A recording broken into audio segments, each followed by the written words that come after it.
Have you ever felt invisible in a room full of Librans? Not physically.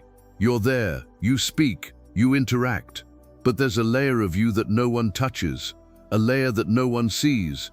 And you look around and think, does anyone here really know me? Does anyone see beyond what I perform? Does anyone understand what happens inside when I smile outside? And the answer most of the time is no. Not because you hide it, not because you lie, but because what you are, who you truly are, is too complex for quick grasp. It's too profound for superficial interaction. It's too subtle for a world that shouts.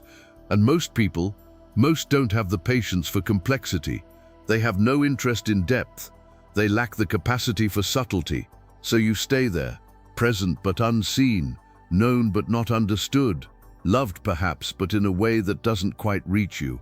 Because love that loves you for the simplified version of yourself isn't love that fulfills. It's love that leaves you hungry to be recognized, to be understood, to have someone look at you and say, I see everything, and it's beautiful.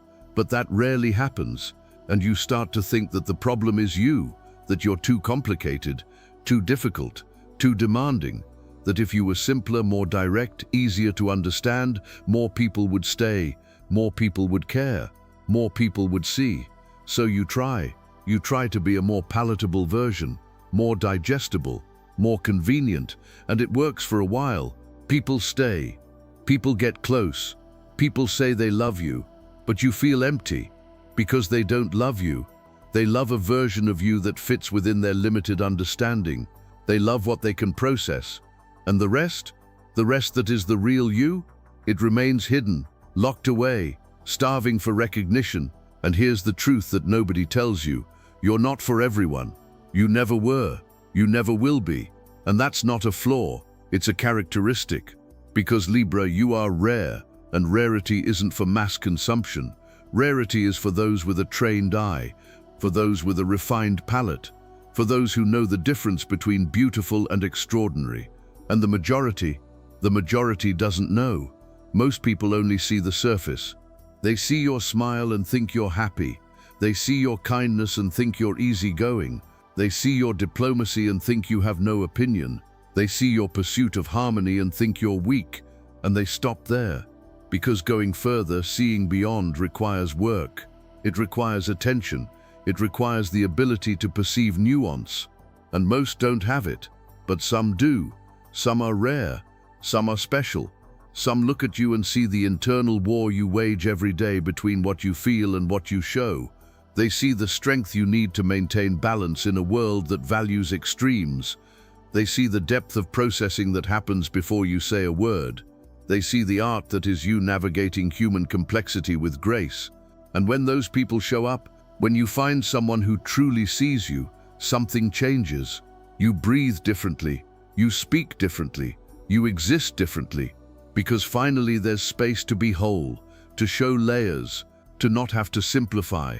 And you realize how much energy you spent hiding, how much of yourself was locked away, how much you lived in survival mode instead of full mode. But these people are rare as you are. And that's the point. You're not for the majority because the majority isn't for you. You need depth. You need authenticity. You need someone who can sit with complexity without trying to solve it, who can see contradiction without trying to fix it, who can love the whole of you, not just the easy parts. And until you find those people, you'll feel alone. You're going to feel misunderstood. You're going to feel like something's wrong with you. And I need to tell you something important. It's not. Nothing is wrong with you. You're not difficult. You're not complicated. You're not too much. You are exactly what you should be. And the fact that most people don't understand doesn't diminish your worth. It just means they don't have the capacity for you. And that's not arrogance. It's not about you thinking you're better. It's about you recognizing a simple truth. Not everyone has the depth to reach you. Just as you have no interest in superficiality, superficial people lack the capacity for your depth. And forcing it doesn't work. It only exhausts you. It only frustrates you. It only makes you feel like you need to diminish yourself to fit in. But you don't need to fit in. You need to find a space that's already your size. And those spaces exist Those people exist, but they don't appear quickly. They don't appear easily, because real, deep, true connection takes time. It takes vulnerability. It takes courage from both sides, and most people don't have that courage. Most people want it easy. You want instant gratification. You want a beautiful surface without having to dive in. And you are the ocean. You are not a shallow pool. And the person who stays on the edge afraid to dive in will never know you. They will only see a reflection. They will only imagine the depth, but they will never truly know. And do you know what's most tiring?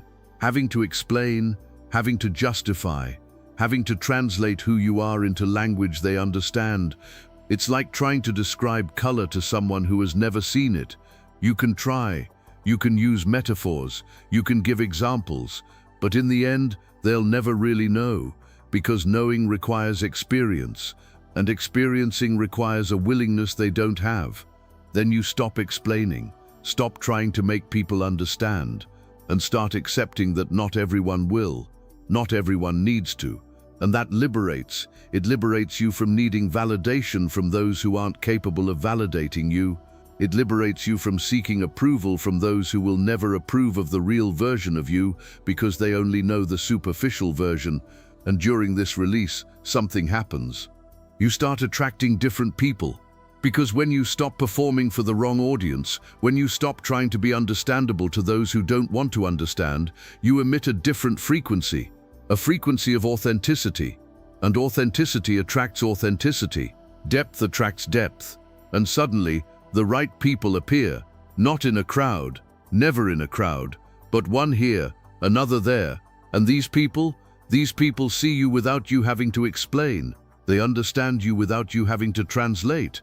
They value you without you having to prove it, because they have an eye for rarity. They have a palate for complexity. They have the capacity for depth.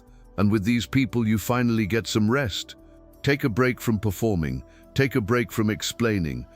Take a break from simplifying. You can be you, complete, complex, contradictory, and be loved exactly for that. Not despite it, because of it. Because the right person doesn't want an easy version of you. They want the real version. And the real version is complicated. It's deep, it's multifaceted. But let me tell you what makes you rare. It's not just depth. Most people have some depth. What makes you rare is a specific combination. It's how you process the world, how you feel everything but don't show everything, how you see all sides but still choose a side, how you seek harmony but not at the expense of truth, how you are strong but also gentle, how you are decisive but also considerate. That's a contradiction. It's a living paradox. And the world doesn't know what to do with paradox. The world wants clear categories. It wants you strong or gentle, decisive or thoughtful, profound or light, but you are all of that at the same time, and that's confusing, because to understand you, a person needs to be able to sit in ambiguity without anxiety, needs to be able to see contradiction without needing to resolve it, and few succeed. Few have this ability, because sitting in ambiguity is uncomfortable. It's uncertain. It's not knowing, and humans hate not knowing. They want answers, they want clarity, they want to be able to put you in a box and understand you, but you don't fit in a box, you overflow, you change, you evolve, and that's beautiful. It's beautiful, but it's tiring when no one appreciates it, when no one sees the beauty in it, when everyone only sees confusion, when everyone asks you to be simpler, more direct, easier to read. And you try, because Libra wants to please, wants to be loved, wants to belong. So you simplify yourself, you diminish yourself, you translate yourself, and he loses himself in the process. You lose what makes you you. You lose your uniqueness. You lose your magic. And for what? To fit into a space that was never meant for you? To be accepted by people who only accept a smaller version of themselves? To belong to a place that demands you belittled? That's not fair. It was never worth it. And the sooner you accept that, the sooner you stop losing yourself, stop betraying yourself, stop choosing external approval over internal integrity. Because in the end, the only belonging that matters is belonging to yourself. And you can't belong to yourself if you're constantly molding yourself to fit other people's expectations. So what do? You accept rarity. You accept that it won't be for everyone. You accept that you'll feel alone sometimes. You accept that there will be moments when no one around you understands you, and you become okay with that. Because the loneliness of being misunderstood is better than the prison of being misrepresented. And in acceptance you find peace. Peace comes from knowing that those who need to understand you will, those who need to see you will see you, those who need to value you will value you. And the rest? The rest doesn't matter. The rest is noise. The rest are people who were never truly yours anyway. And trying to make them understand is wasting energy that you should be investing in those who already do. And these people exist. I promise you they exist. People who will look at you and see art where others see confusion, who will see strength where others see indecision, who will see depth where others see complication. And when you find these people, you will know. You will know because connection will be easier than ever before. It will flow, it will make sense, and you won't need to explain yourself. You won't need to justify yourself. You won't need to perform. You will simply be. And being will be enough, more than enough. You will be celebrated, and in that celebration you will remember who you always were but forgot while trying to be what you weren't. But until you find those people, you need to be a guardian of your own rarity. You need to protect yourself. You need to not let the world convince you that you need to be less. You need to resist the temptation to simplify yourself for acceptance.